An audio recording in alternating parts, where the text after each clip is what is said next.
Hi friends, welcome to TV 24. SLBC tunnel వద్ద ఉద్రిక్తత. హరీష్ రావును అడ్డుకున్న పోలీసులు. ఎస్ఎల్బి టన్నెల్ వద్దకు చేరుకున్న బీఆర్ఎస్ బృందాన్ని పోలీసులు అడ్డుకున్నారు.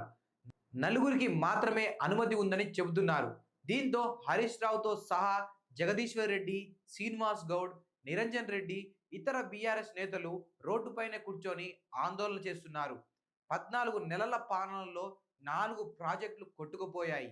రాష్ట్రంలో ఉన్న ప్రాజెక్టులను కాపాడలేని దుస్థితిలో కాంగ్రెస్ ప్రభుత్వం ఉందని బీఆర్ఎస్ ఎమ్మెల్యే హరీష్ రావు మండిపడ్డారు.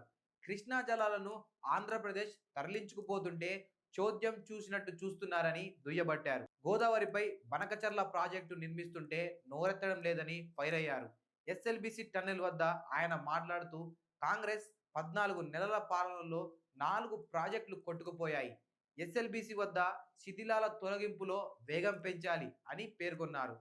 దోమలపెంట ఉన్న ప్రాజెక్టులను కాపాడలేని స్థితిలో కాంగ్రెస్ ప్రభుత్వం ఉందని మాజీ మంత్రి బీఆర్ఎస్ ఎమ్మెల్యే హరీష్ రావు విమర్శించారు. ఎస్ఎల్బిసి టన్నెల్లోకి వెళ్లేందుకు తమకు అనుమతి ఇవ్వలేదన్నారు. సహాయక చర్యలకు ఇబ్బంది అవుతుందని ఇన్ని రోజులు రాలేదు.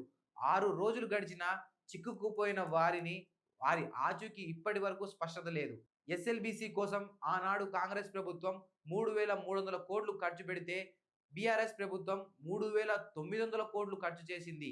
ఏపీ ప్రభుత్వం అక్రమంగా కృష్ణా జలాలను తరలించుకుపోతుంటే, మన నీటిని ఏపీ తరలించుకుపోతుంటే ప్రభుత్వం ఆపడం లేదు. రాష్ట్ర ప్రాజెక్టులను కేంద్ర బోర్డుకు అప్పగించేందుకు ఆనాడు బీఆర్ఎస్ ప్రభుత్వం అంగీకరించలేదు. గోదావరిపై ఏపీ ప్రభుత్వం బనకచర్ల ప్రాజెక్టు నిర్మిస్తుంటే కాంగ్రెస్ సర్కారు నోరెత్తడం లేదు. కృష్ణా జలాలపై మేం నిలదీసిన తర్వాత కేఆర్ఎంబి వద్దకు వెళ్లి ఫిర్యాదు చేశారు. రాష్ట్ర హక్కులను కాపాడడంలో ఈ ప్రభుత్వం పూర్తిగా విఫలమైంది అని విమర్శించారు.